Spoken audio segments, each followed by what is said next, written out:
16ാമത് Sharjah കുട്ടികളുടെ വായനോത്സവത്തിന് തിരിതെളിഞ്ഞു. April 4 വരെ നീണ്ടുനിൽക്കുന്ന മേളയിൽ 22 രാജ്യങ്ങളിൽ നിന്നുള്ള 122 പ്രസാധകരാണ് പങ്കെടുക്കുന്നത്.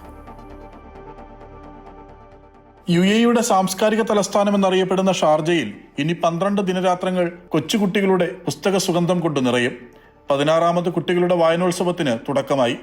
പുസ്തകങ്ങളിലേക്ക് ഊളിയിടൂ എന്ന പ്രമേയത്തിലാണ് മേള ഒരുക്കിയിരിക്കുന്നത്. ഇന്ത്യ ഉൾപ്പെടെ 22 രാജ്യങ്ങളിൽ നിന്നുള്ള 122 പ്രസാധകരാണ് ഇത്തവണ പങ്കെടുക്കുന്നത്. 70 രാജ്യങ്ങളിൽ നിന്നും 200-ലേറെ ബാലസാഹിത്യ പ്രതിഭകളും കുട്ടികളുമായി സംവദിക്കാൻ മേളയിലെത്തും. 1000-ലേറെ സാംസ്കാരിക പരിപാടികളും വായനോത്സവത്തിന്റെ ഭാഗമായി ഒരുക്കിയിട്ടുണ്ട്. ലോകപ്രശസ്ത പാചക വിദഗ്ധർ പങ്കെടുക്കുന്ന 80-ലേറെ കുക്കറി സെഷനുകൾ, നാടകം ഉൾപ്പെടെയുള്ള കലാപരിപാടികൾ, വിദഗ്ധർ നയിക്കുന്ന 600-ലേറെ പരിശീലന പരിപാടികൾ എന്നിവയൊക്കെ മേളയുടെ ഭാഗമായി നടക്കുമെന്ന് സംഘാടകരായ ഷാർജ ബുക്ക് അതോറിറ്റി അറിയിച്ചു. കോമിക് കോർണർ, ചിത്രരചനാ പരിശീലനം, കുട്ടികളുടെ പുസ്തകങ്ങളിലെ പ്രശസ്തമായ ചിത്രങ്ങളുടെ പ്രദർശനം എന്നിവയൊക്കെ പുസ്തകോത്സവത്തിന്റെ ഭാഗമായി ഒരുക്കിയിട്ടുണ്ട്. ഷെർലക് ഹോംസ് സിനിമകളിൽ ഉപയോഗിച്ച വസ്തുക്കളും വേഷങ്ങളും സിനിമകളുടെ പശ്ചാത്തലവുമൊക്കെ അടങ്ങുന്ന പ്രത്യേക പ്രദർശനവും ഇത്തവണത്തെ ആകർഷണമാണ്.